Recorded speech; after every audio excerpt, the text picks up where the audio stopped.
Bonsoir et bienvenue dans les rendez-vous de l'info. Ce soir, nous allons encore une fois parler de l'actualité, mais il s'agit de la dernière fois de la saison. C'est la dernière émission et pour ce faire, je vous propose d'aller rencontrer un public très particulier, des invités qui m'attendent pas très loin d'ici.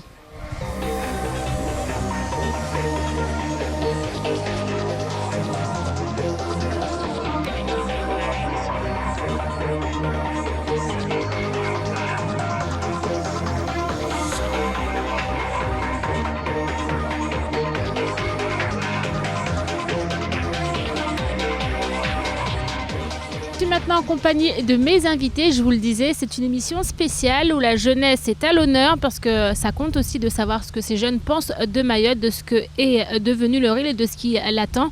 Aujourd'hui, nous sommes avec Moissalima Mahmoud. Bonjour Moissalima. Bonjour Amina.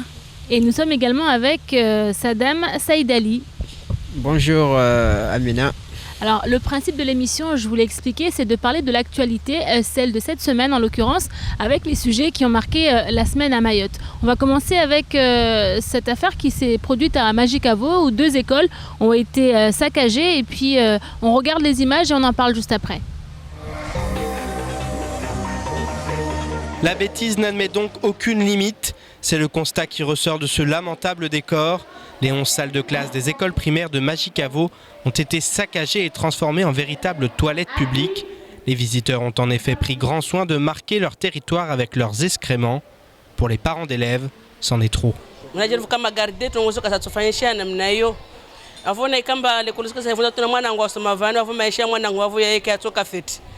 Mana vavuna ikausha para mashutuzilo kila sini kaziva vao wanasoma marejeo malagoni kawasoma wavo tongoziregea yo msomo yao usiregea nyuma pamoja na wanyahi wanasema nikemba watu wa hime washashura tongozi alcool wensi gardia je mo gardis l'école. Les enseignants ont constaté qu'il ne s'agissait pas d'un vol mais d'un vandalisme bête et méchant. Les élèves n'ont donc pas eu cours et les 2 écoles se sont transformées en garderies où la cour de récréation aura été sollicitée toute la journée. Face à ce désastre, cette maman en appelle à la responsabilité de chacun. Tongozi jura harma ilikoli mvani sikitisha maana kaka lazima tongozi nzafanyishia ne leo tizanja zifanyishia wasingia madzi wasivunza safi tabia mordezo na rizilishe hivyo wasu wa mama na lagulewa na watu malagoni beti njema kweli kwa madeleka amba wa mayao kawavo bewa wale amba mayao wavo lazima wasi riskane hania moja irlagulewa namba tongozi rendesha harma idakula mashkavu harma ilukole ya mashkavu tsinzuzuri. Police municipale et gendarmerie ont été sollicités et les militaires ont attrapé les présumés coupables qui ont été contraints de nettoyer les dégâts, tous criant leur innocence. Tout est donc rentré dans l'ordre, même s'il y a fort à parier que la bêtise court toujours. Des écoles saccagées, tout le matériel éparpillé et même des excréments qui ont été retrouvés dans certaines classes. Qu'est-ce que vous en pensez, vous, Moissalima par exemple? Moi j'ai été choquée déjà. Et choquée par rapport à quoi? Qu'est-ce qui t'a le plus choqué? Ce qu'ils ont laissé après avoir saccagé tout le matériel et tout. Ce qu'ils ont fait. Et eux-mêmes, peut-être il y avait des sœurs à eux, ou même eux qui étaient dans cette classe et tout. Et là, ils viennent saccager. C'est leur matériel à eux aussi. Et moi, j'ai pas compris en fait. J'étais choquée quand j'ai vu carrément ce qu'ils ont laissé en cadeau. Les excréments. Oui. Et comment ça se fait? Comment tu peux imaginer que ces jeunes-là aient ce genre d'idées? Est-ce que pour toi, c'est des choses qu'on ne devrait même pas penser? En plus, comme tu dis, ils ont peut-être leur petite sœur, leur cousin, les membres de leur famille dans cette école. C'est une forme d'inconscience pour toi chez ces jeunes? Oui, parce que moi, jamais je pensais qu'ils iront jusqu'à là, carrément laisser... C'est trop. Oui, c'est trop. Même vandaliser et tout. Mais de là à faire... J'étais choquée. Complètement choquée. Oui, j'étais vraiment choquée. Alors maintenant, Saddam, toi de ton côté, tu as vu également, tu as entendu le reportage. On rappelle que Saddam, tu es non-voyant, mais pour autant, tu t'intéresses à ce qui se passe à Mayotte. Qu'est-ce que tu en as pensé de ça?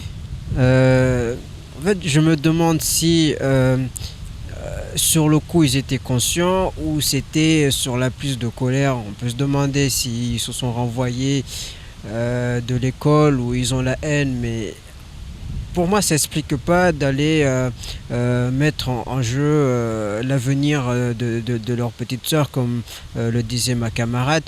C'est invivable pour moi et pour les parents de ces élèves de cette école. Alors on entend de plus en plus d'écoles justement comme ça qui sont saccagées et on a l'impression qu'on prend l'école comme un objet quelconque, comme un lieu quelconque, alors qu'on oublie quand même, comme tu viens de dire Saddam, c'est un lieu d'éducation, on prépare son avenir. Moi je peux comprendre si ils viennent à l'école pour chercher, voler, prendre à manger, on peut dire, ils avaient faim et tout. Dans une petite partie ça s'explique. Mais de là, saccager, faire ses besoins, se rendre plaisir et mettre aux autres... en gros, ça dérange l'autruche, c'est invivable. Alors, toi, moi, Salima, donc, tu as vu les images, tu as déjà eu affaire à des écoles, comme tu as déjà entendu dans ton entourage, des élèves, des jeunes de ta famille ou des amis du voisinage, avec vivre ce genre de situation? À l'école, non, juste à la maison. À la maison? Oui, vandalisé, mais pas... On voit que ça t'a vraiment choqué. Oui, moi, ça m'a vraiment choqué quand j'ai vu le truc là, parce que quand j'ai regardé le journal et tout, je l'ai vu. D'accord.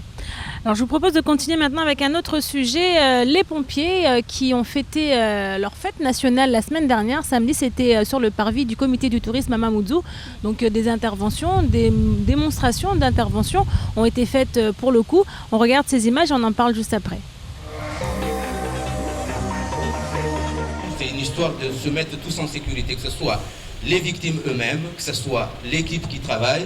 Donc on fait le maximum justement pour être un peu plus en sécurité, chacun, que ce soit la victime, que ce soit les intervenants. L'an passé, près de 14 500 interventions ont été réalisées par les pompiers de Mayotte. Près de 80% de leur activité est consacrée au secours des personnes, malaises, accidents de la route, tandis que les incendies ne représentent que 5% de l'activité. Des chiffres bien méconnus, tout comme le rôle indispensable que jouent quotidiennement les sapeurs-pompiers. Les pompiers viennent au contact de la population pour montrer leur activité, pour leur donner des conseils dans le domaine du secourisme, dans le domaine de l'incendie, et montrer le matériel avec lequel ils travaillent. Les conditions d'exercice des pompiers ne sont pas optimales à Mayotte, étant donné la configuration de certaines zones d'intervention qui sont inaccessibles pour certains des véhicules. Les personnes présentes ont ainsi pu appréhender les réalités du métier à travers des démonstrations spectaculaires, et tous sont restés bouche bée quant aux difficultés auxquelles sont quotidiennement confrontés ces hommes et femmes du feu. Ils font un travail énorme parce que c'est pas facile déjà de sauver des vies et la vue du sang peut empêcher les gens de faire leur travail. Donc moi je pense qu'il faut avoir beaucoup de courage pour réussir à faire un tel boulot où il faut beaucoup d'efforts. Cette journée nationale est aussi l'occasion de rappeler le rôle des médecins qui interviennent en soutien des soldats du feu. L'organisation est minutieuse et chacun doit parfaitement connaître son rôle pour sauver des vies. C'est leur travail qui va permettre d'accéder à la victime. Moi, je m'occupe plutôt de la partie médicale et donc il y a une collaboration très forte entre le SMUR de Mayotte et les pompiers de Mayotte. Donc c'est le SMUR qui va intervenir en collaboration avec les pompiers, d'abord pour accéder à la victime, permettre aux médecins de faire un bilan et puis si nécessaire, si l'état de la victime est tel qu'elle présente des détresses vitales, donc dans ce cas-là, le médecin peut, dès son arrivée, entreprendre un traitement, poser une perfusion, mettre des médicaments. Si l'état de la victime n'est pas aussi grave, le médecin va attendre que les pompiers aient terminé leur travail d'extraction de la victime et puis traiter ensuite la victime dans le VSAV. Une fête réussie qui a rassemblé des dizaines de visiteurs. Une bonne manière de faire prendre conscience à chacun que ces soldats risquent leur vie chaque jour pour en sauver d'autres. des pompiers qui vont secourir des vies, qui vont sauver des vies et qui montrent un peu aux gens aujourd'hui, à la population, comment ils travaillent. Qu'est-ce que vous en avez pensé? C'est un métier très dangereux, très risqué et ils sont vraiment courageux et je leur félicite parce que moi jamais je ferais ça. Tu reconnais que c'est quand même des gens courageux, des hommes, des héros quelque part en fait. Oui, c'est des héros parce qu'ils sauvent la vie des gens, ils risquent leur vie pour sauver les autres et c'est vraiment courageux, je les félicite vraiment. Alors toi, tu n'as pas été à la démonstration, tu n'as pas pu y aller? Non, je n'ai pas pu y aller. Alors toi, qu'est-ce que tu aurais voulu voir? Alors si tu avais eu l'occasion d'y être, tu aurais voulu... quelle intervention tu aurais aimé voir? Le feu là, c'est quand on... Toi, tu es amatrice des émotions fortes. Oui, voilà, j'aurais aimé voir comment ils font avec leur... je ne sais pas comment ça s'appelle. Leur tuyau là, arroser le feu là, j'aurais bien aimé voir comment c'est en fait. D'accord. Et toi, Sadam, par exemple, si tu avais eu l'occasion d'y être, qu'est-ce que tu aurais voulu qu'on t'explique, qu'on te montre? Alors, je pense que j'aurais aimé jouer le héros. Oui. En gros, arriver sur un scène de crime, sauver un patient, enfin, un victime dans une voiture, je me trouverais bon. Sur le coup, c'est dur de vivre ça, mais être un héros, c'est un rêve d'un jeune. Malgré tout. Mais j'aime bien l'événement qu'ils ont mis. C'est bien de voir des gens se mobiliser. On peut dire que c'est leur travail, ils sont payés pour, mais risquer sa vie pour sauver celle d'un autre, c'est des choses qui me touchent vraiment. D'ailleurs, qui est cette année dans notre établissement, le lycée de Bamana, plusieurs jeunes ont eu, dont j'en fais partie, le diplôme de secourisme. Ah, c'est très bien, félicitations. Merci beaucoup.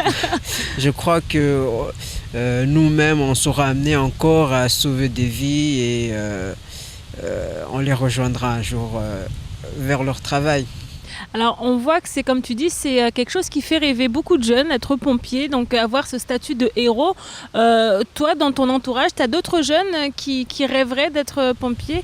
Alors oui, cette année, j'ai dû faire un TPE sur les héros du quotidien.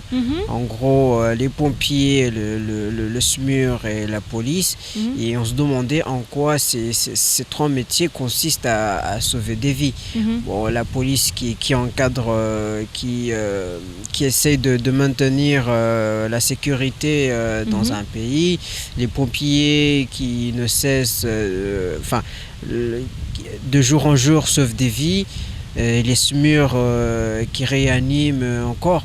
Donc moi je pense, mes camarades eux-mêmes, ils étaient touchés et ils étaient fiers de ce travail. Donc je pense qu'eux aussi, si l'avenir s'annonce bonne, ils vont se lancer vers ces métiers. Tu trouves qu'on les met pas assez en valeur, ces personnes? Alors, plus ou moins, parce qu'on a tendance à oublier les risques qu'ils prennent tous les jours. Je me rappelle les années où il y avait l'événement Kaweni Mashkavo, où les voitures des pompiers étaient, on va dire, caillassées. En gros, ils ne sont pas fautifs, au contraire, ils sont là pour notre vie. Donc, comme tu dis, on les remercie du travail qu'ils font. Et puis, merci beaucoup à eux, oui. Oui, bien évidemment.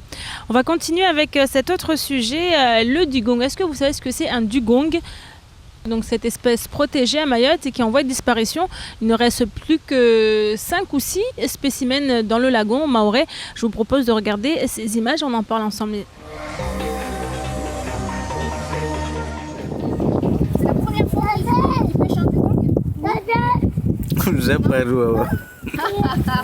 Est-ce que quelqu'un peut lui demander? Tu lui avais demandé? Non, mais il est connu avec ses filles. Il sait que les dugongs c'est interdit. Il le savait? Les images sont à pleurer et c'est l'incompréhension totale qui règne ce matin pour les personnes qui réagissent à notre micro. Cette perte de l'un des 5 ou 6 dugongs vivant dans les eaux mahoraises retentit comme une sonnette d'alarme et choque la population. Car force est de constater que cette macabre découverte ramène Mayotte 11 ans en arrière. Les criminels ne reculent devant rien et ne semblent pas craindre les lourdes sanctions qui pèsent sur eux quant à la pêche et à la consommation de cette espèce protégée. J'ai vu les photos du dugong massacré sur le journal et ça m'a choqué parce que je ne savais pas que ça se mange. Le problème c'est qu'à Mayotte tout le monde a faim et puis tout le monde a des filets. Maintenant même les enfants ont des filets. Je connais pas trop la différence entre un lamantin et un dugong. Je sais pas trop. Je pense que ça se mange pas. J'en sais rien. Mais les découper comme un thon c'est choquant. Moi ça m'a choqué personnellement. J'étais surpris de voir ça.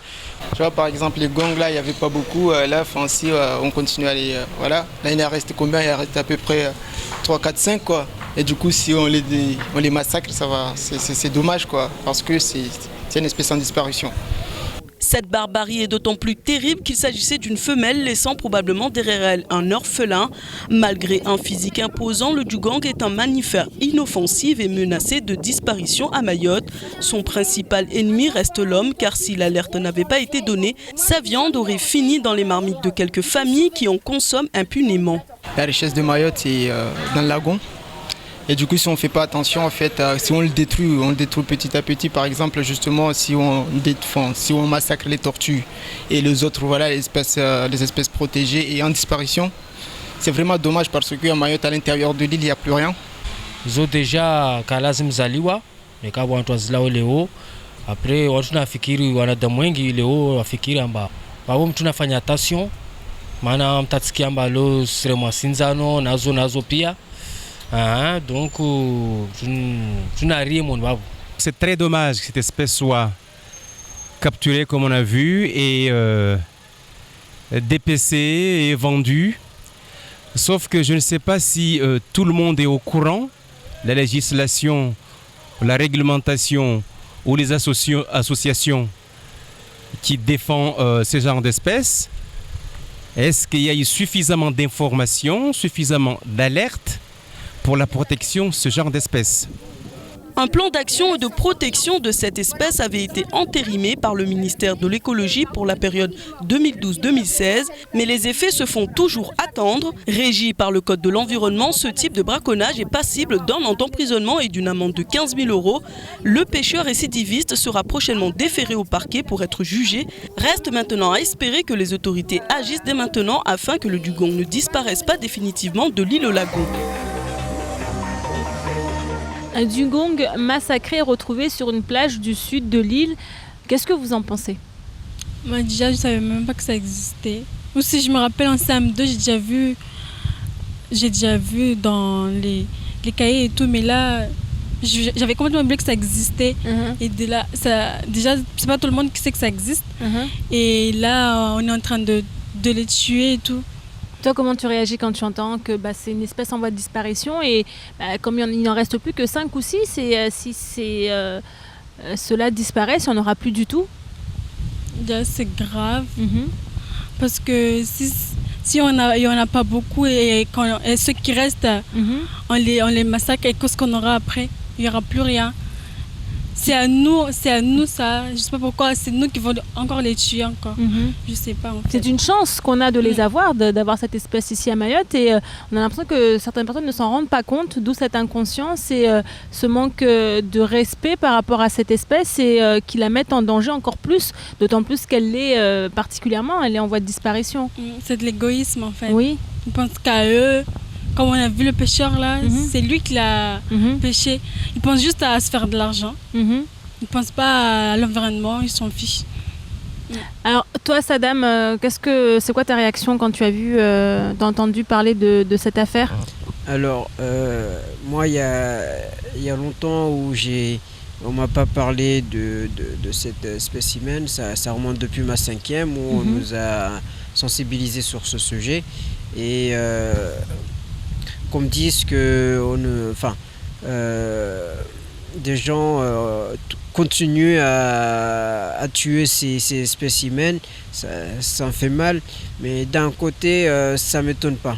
Ça ne m'étonne pas. Pourquoi parce ça t'étonne pas ici à Mayotte, la richesse,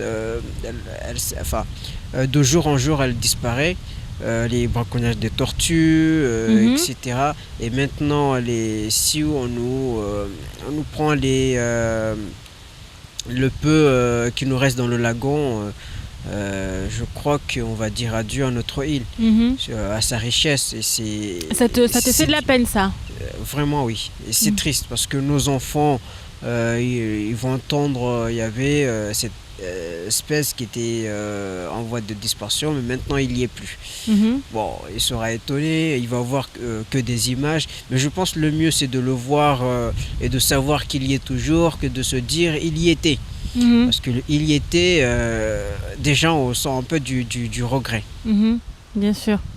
Et toi, moi Salima, qu'est-ce que tu en penses de ce qu'il vient de dire Saddam?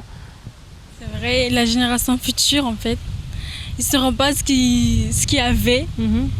Et on leur racontera juste des histoires et tout, et ils n'auront pas la chance de voir en fait. Donc c'est malheureux, c'est vrai. Vous êtes sensible à toutes ces choses, vous êtes sensible à l'environnement, pour la préservation de ce qu'on a ici à Mayotte, toutes ces espèces, que ce soit au niveau végétal, que ce soit au niveau de la faune, la flore. Qu'est-ce qui vous marque depuis, qu'est-ce qui vous inquiète le plus ici à Mayotte aujourd'hui? C'est très faible parce que les gens ne sensibilisent pas trop ici à Mayotte de tout ça. Donc, là, on parle des dugongs, on parle, donc, comme l'a dit Saddam, il y a les tortues, il y a aussi la mangrove qui est en train de petit à petit disparaître. On a l'impression que, comme vous dites, plus tard, les générations ne sauront pas, ne verront pas toutes ces choses. Oui. Moi, Salima? Oui, les générations ne vont pas voir tout ça. Parce qu'on ne les préserve pas, nous. Parce que c'est pas tout le monde qui s'en soucie.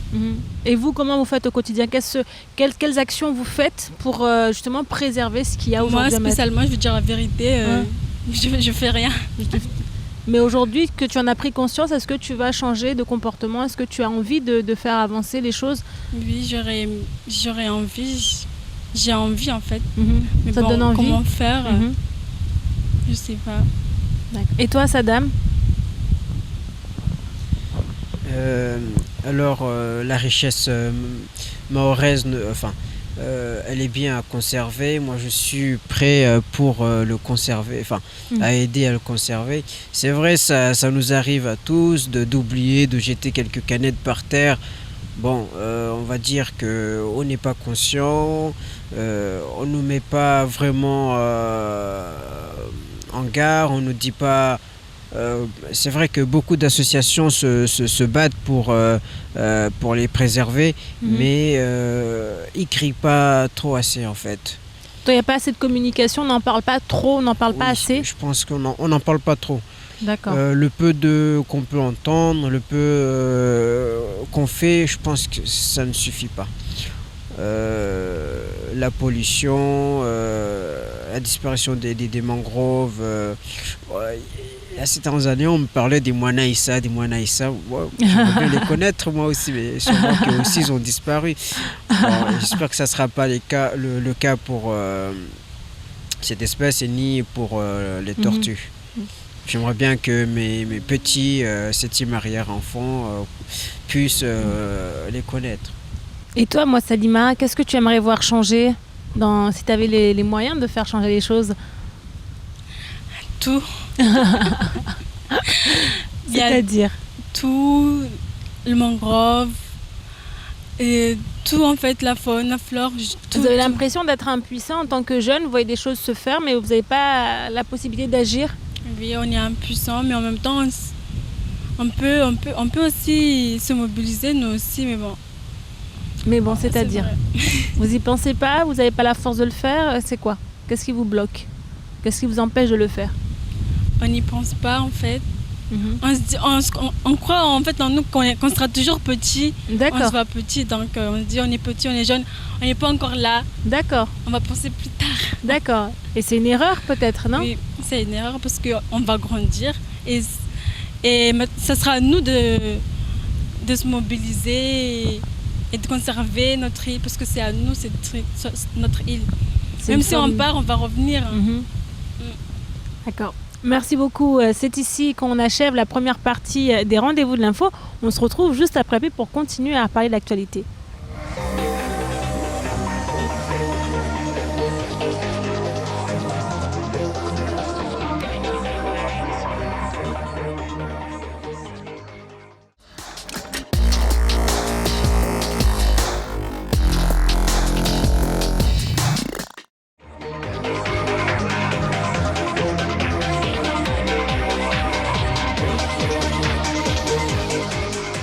Nous sommes de retour dans la deuxième partie des rendez-vous de l'info. Je suis toujours avec mes invités spéciaux, la jeunesse mahoraise, en la personne de moi, Salima, et de Sadam.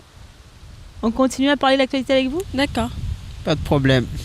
Alors on va parler de ce plan paysage qui est actuellement dans les locaux de la mairie de Mamoudzou, un plan paysage qui vise à redéfinir les plans de la mairie de Mamoudzou en prenant en compte toute la partie paysagère. On regarde ce reportage. Quand on questionne les administrés sur la fête des paysages et de la nature, peu en ont entendu parler. Pourtant, depuis plusieurs semaines, des plans sur l'aménagement d'espaces verts dans les lieux publics de Mamoudzou sont exposés à l'entrée de la mairie. Personne ne semble y prêter attention et la plupart des visiteurs ne comprennent pas réellement le projet. Mais lorsque l'on demande leur avis aux administrés, l'idée séduit. C'est mieux d'avoir des parcs, il n'y a pas beaucoup, il n'y a que le parc Mahabou. Et il n'y a que ça en fait. Mais il faut avoir plusieurs parcs dans plusieurs secteurs.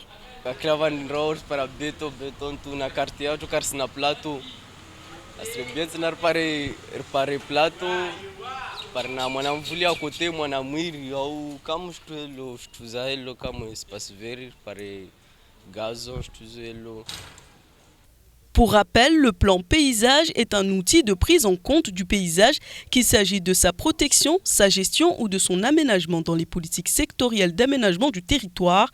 Et si certains comprennent l'enjeu d'un tel projet d'aménagement, tous souhaitent avant tout que l'environnement soit respecté et le paysage embelli.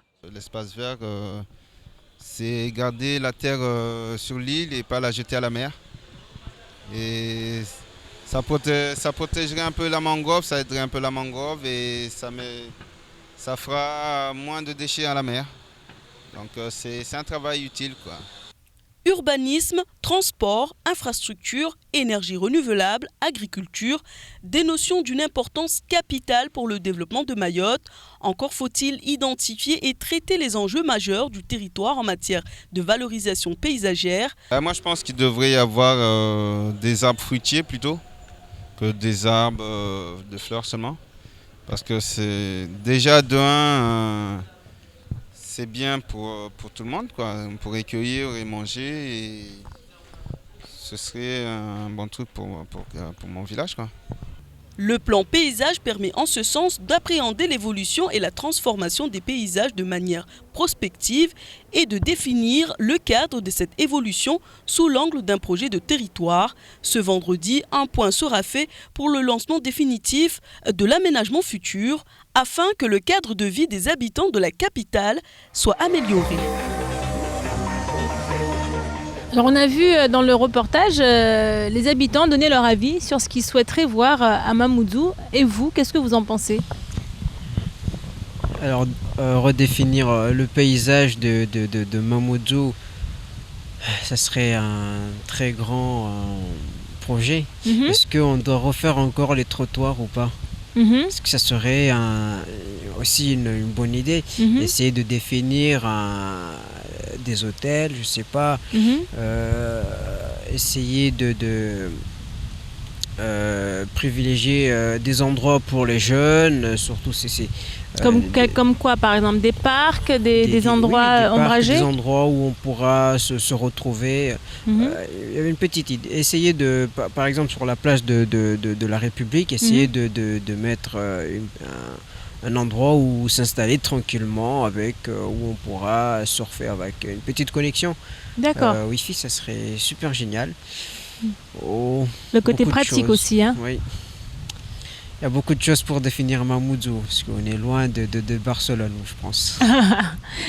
Tu as plus d'idées, moi, Salima, avec ce que vient de dire Sadam ? Oui, j'ai vu que les élèves Les habitants? Les habitants veulent des parcs, des stades, des arbres. On a vu aussi également un peu plus de verdure. Toi, ça t'est égal? Non, je ne vais pas dire que ça m'est égal parce que moi aussi, peut-être j'aimerais bien bénéficier de ça. Mais bon, ils vont le mettre où? C'est justement le but, c'est de prendre les avis des uns et des autres pour voir quelle serait la meilleure façon d'améliorer les choses à Mamoudzou. Déjà, le stade de Cavani, il est... Depuis ça fait déjà quelques mois qu'il est massacré en fait. Ils ont dit qu'ils allaient le faire, mais rien n'a été fait, donc je vois pas il va aller où encore pour aller faire. Toi, tu as l'esprit très critique. Moi, Salima. Toi, tu veux voir les choses se faire, tu veux pas qu'on en parle plutôt que d'en parler. Il y a des projets, mais on voit pas l'initiative en fait. Saddam, tu penses à la même chose qu'elle? Oui, je partage cet avis. En fait, on a trop l'impression que les élus parlent beaucoup, mais il n'y a pas beaucoup de peinture sur les murs. En fait, c'est toujours des murs dégradés ou des projets sont suspendus sur le tableau derrière nous. Bon, après. Vous n'y croyez plus, c'est ça? Non, y croire. Si ça se fait, je serai là, je vais applaudir. Vous attendez de voir. Pour l'instant, je suis trop optimiste. Je me cache dans mon idée qu'un jour ça va se faire parce que on est loin de garder quand même espoir. Oui. Enfin, on peut toujours espérer de la 100 ans que ça soit encore plus joli. Mais bon, il y a beaucoup de choses à faire. Beaucoup. Des routes qui ne sont pas éclairées la nuit. Il faudrait 100 ans pour parler de Mamoudzou. La liste est longue selon toi. Alors on va continuer avec ce dernier sujet qui vous concerne justement, le bac. Vous étiez en plein dedans, les épreuves sont terminées. Je vous laisse regarder ce reportage et on en parle après pour savoir comment ça s'est passé pour vous. C'est dans un silence religieux que les élèves du lycée Bamana se rendent dans les salles d'examen. Aujourd'hui, les épreuves communes laissent place aux spécialités de chacun. Ainsi, pour les élèves en terminale ES, l'heure de la terrible épreuve coefficient 7 a sonné. L'examen de sciences économiques et sociales représente le point d'orgue pour ces élèves qui restent, cela dit, confiants. C'est bien passé, ça s'est bien passé. Ils ont été sympas sur les sujets. Franchement, je pensais qu'ils allaient nous mettre un truc vraiment méchant, mais là, ils ont mis un truc sociologie, ça passe. Je pense que ça va, les épreuves, ça passe, c'est pas trop stressant. Pour d'autres sections, comme ces élèves en sciences et technologies de la gestion, les examens du bac ne font que commencer et après des semaines d'attente, ces étudiants voient ce premier examen comme une délivrance. Bah oui, je vais commencer aujourd'hui à 15h et je vais finir à 19h et voilà, je sens que je vais bien gérer. Après le bac, je souhaiterais poursuivre mes études en BTS en assurance et après, soit dans le domaine du service et du social ou de la santé ou dans le paramédical. Plus de 3000 élèves passent le bac à Mayotte, dont 900 au seul lycée Bamana à Mamoudzou. Le 7 juillet prochain, c'est avec beaucoup d'émotion qu'ils verront les résultats affichés dans leur lycée et nous serons là pour les accompagner dans leur joie comme dans leur déception. Alors le baccalauréat, parlons-en. Comment ça s'est passé pour vous? Stressant, vraiment stressant. Il y a des moments, j'arrive même pas à dormir le soir. Juste en y pensant que bientôt ce sera les examens. C'est vraiment stressant. T'as peur et t'as pas envie de lâcher le cahier parce que t'as peur que si tu le lâches, tu pourrais là où t'es calme, tu pourrais réviser en ce moment. On a vraiment peur. Et là maintenant les épreuves sont finies. Hier j'étais tellement contente. J'étais contente, je criais, j'étais tellement contente que ça soit fini. J'avais mal à la tête, très mal. Et là aujourd'hui on attend les résultats? Maintenant j'y pense pas trop parce que c'était hier que c'est fini. Demain peut-être que je commence à être... Oui voilà, chaque chose son temps. Et tu es confiante? Je sais pas. J'ai fait ce que j'ai pu, on verra les résultats. Donc je rappelle, moi Salima, que toi tu es en terminale ES. Donc, et toi, Sadam, tu as passé les épreuves, donc toi, tu es en première littéraire, les épreuves de français. Oui. Et comment ça s'est passé? Sciences. Et de sciences. Alors, moi j'ai adoré. J'ai adoré surtout l'oral, parce qu'avec le prof qui était en face, déjà à l'entretien, les questions qu'il posait, bon, je pourrais le mettre sur la note de Molière, mais je pense que j'ai pu répondre comme j'ai pu. D'accord. Et après, à l'écrit, ça va s'annoncer bien, j'espère. Hein. Ouais. J'espère que sa dame va pas me décevoir surtout. Et que, c'est elle qui ne doit pas te décevoir.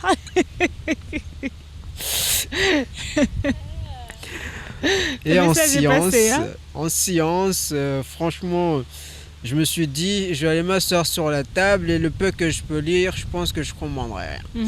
Mais le problème, j'étais étonné. Pour les littéraires, on avait 5 textes avec des documents, je pense qu'il y avait entre 4-5 pages.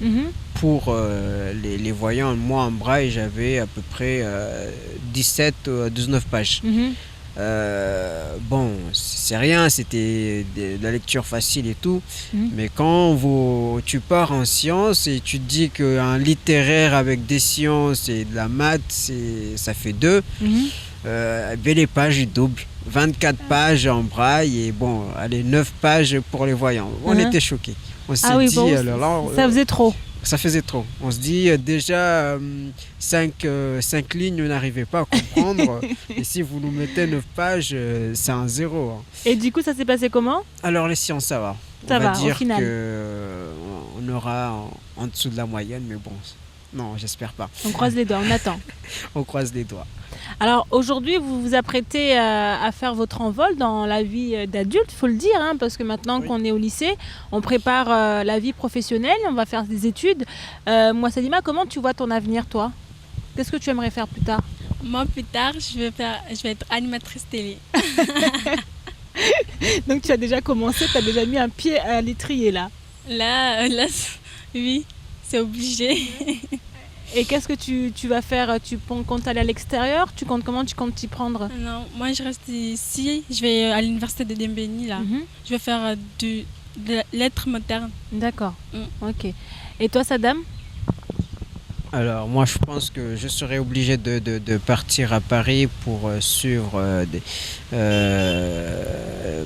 formations en radio, animateur ou présentateur télé. Mais dis donc.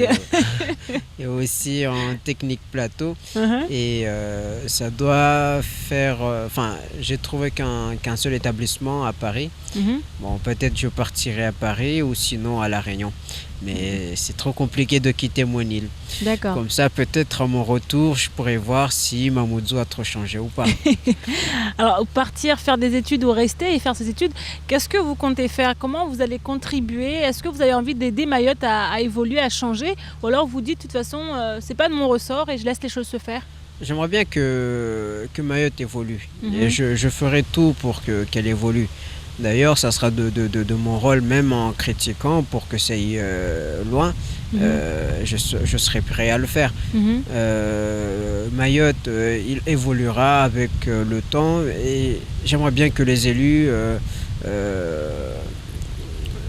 se lèvent un peu et essayent de suivre le temps au lieu de laisser le temps passer et de projet en projet. Franchement, j'étais étonné de voir le jour des élections des élus venir nous voir, nous parler du tout. Depuis 3 mois, ils sont élus, je les ai jamais rencontrés, rien. Donc, tu as l'impression que les élus viennent vous voir que quand ils ont besoin de vos votes. Exactement. Et une fois les votes passés... Et après, voilà, au revoir. Ah, d'accord. Et toi, moi, Sadima, tu penses la même chose que Sadam? Tu as déjà voté? Non. Non? Malheureusement. Je voulais voter, mais il y avait... J'ai pas pu le faire, en fait. D'accord. Et toi aussi, tu as l'impression que les élus viennent vous voir quand c'est les élections et après, plus rien? Oui, parce qu'elle les voulait. Il y a des élus qui payent. D'accord. Donc là... Et quel serait votre message pour ces élus? Qu'est-ce que vous avez envie de leur dire? Votre message pour qu'ils comprennent un petit peu ce que vous pensez, ce que vous avez, ce qu'il vous faut, vous, en tant que jeune? Message pour eux. C'est l'occasion. Grouillez-vous, je sais pas moi. Et Saddam?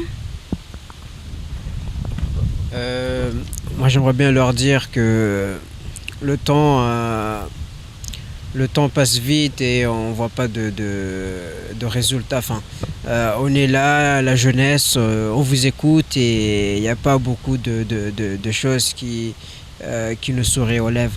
Bon, je vais pas trop me plaindre parce que chez moi à Kaweni, ça commence à bouger un peu. Bientôt, je pense qu'on aura un foyer. Le plateau, bon, il est presque fait. Mais pour mes camarades de toute l'île, mes confrères et mes sœurs, je crois que en généralité, il y a des choses qui ne sont pas encore faites et qui sont loin d'être faites. Mais bon, on compte sur vous, nos chers papas, mamans. Et moi, Salima, toi, demain, une fois que tu auras fini tes études, une fois que tu auras commencé à travailler en tant qu'animatrice télé et radio, c'est ce qu'on te souhaite, comment tu vois les choses ici? Comment tu te vois? En tout cas, je me vois connue. Je ferai des émissions. Et des émissions sur quoi, par exemple? Sur l'environnement. Et je ferai comme vous là. Les rendez-vous de l'info. Et voilà. C'est noté. Et toi, Saddam, comment tu te vois? Moi, je suis d'accord avec elle. C'est vrai, il faut bien se faire montrer. Enfin, vous avez l'impression qu'aujourd'hui, les jeunes n'ont pas leur place à Mayotte. Donc, c'est pour ça que vous avez envie, demain, de vous montrer, qu'on vous voit un peu plus. Ça serait bien, on ne parle pas assez de vous aujourd'hui. Oui, moi je pense que pour cela, je pense qu'on doit essayer d'ouvrir un peu les livres et de les expliquer le monde d'aujourd'hui. Parce que je pense que nos élus ou nos grands, ils n'ont pas pris connaissance de ce monde où, en gros, maintenant, je pense que c'est chacun pour soi, mais on oublie les autres. D'accord. Dieu pour nous tous, c'est vrai. Et vous avez l'impression d'avoir un regard différent par rapport à vos aînés, les générations d'avant, parce qu'aujourd'hui, vous êtes à l'heure quand même d'Internet, vous avez quand même beaucoup de choses. Ouais. C'est différent. Un jeune d'aujourd'hui n'est pas le même qu'un jeune d'il y a 10 ans. Il y a 10 ans, oui, c'est vrai. Et pour vous, en fait, on ne le prend pas en compte suffisamment. Oui. Moi, je pense qu'on devrait essayer le projet 2025, c'est une des choses qui est bien, mais essayer de réunir un peu les jeunes, de parler et d'essayer de trouver d'autres solutions. Bon, de là 25, ça ira mieux, j'espère. Mais maintenant, de là 2016, 2017, il y aura quoi?